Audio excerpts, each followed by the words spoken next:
มาทุกคนถือว่ากราบทักทายสบายดีนะทุกคนเนาะก็ถือว่ายังอยู่ในช่วง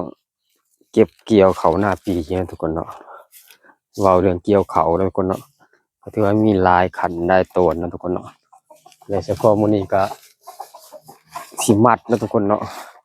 นอกจากเกี่ยวแล้วก็ยังมีการมัดนะทุกคนเนาะมัดแล้วก็คนแล้วก็ปั้นหลายตอนเนาะการเฮ็ดไร่เฮ็ดนาทุกคนเนาะ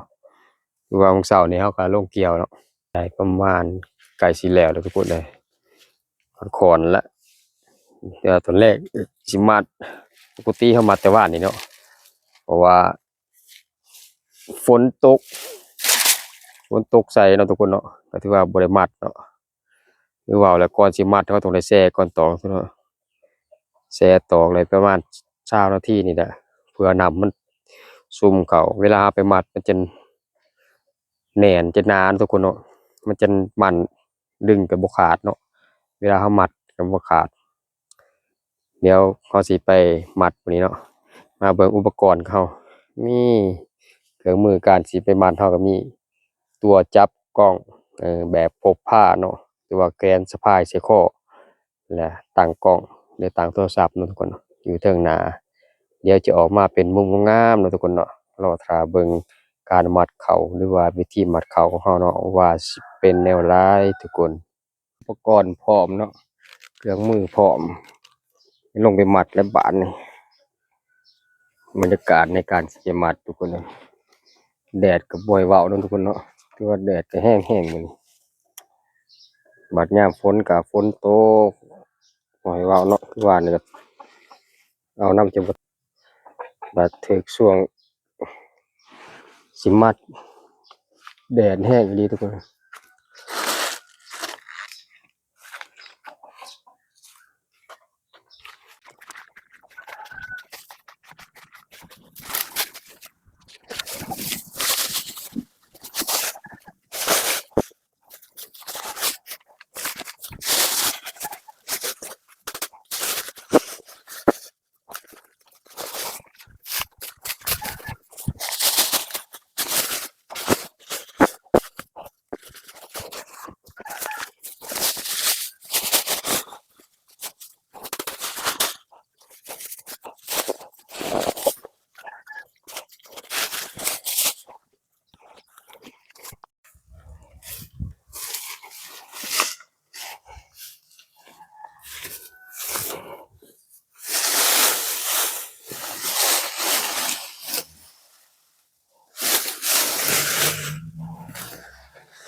มาเบิ่ง เขาเนาะทุกคนเนาะว่ายังหลายแฮงฟ้าระดับ200-300มัดเนาะมื้อนี้จักสิมัดแล้วหรือบ่แล้วทุกคนเอ้ยเดี๋ยวเบิ่งกันไปเนาะใส่ส่ำใดก็เอาส่ำนั้นทุกคนเอ้ยยังสิมัดกันยาวๆอยู่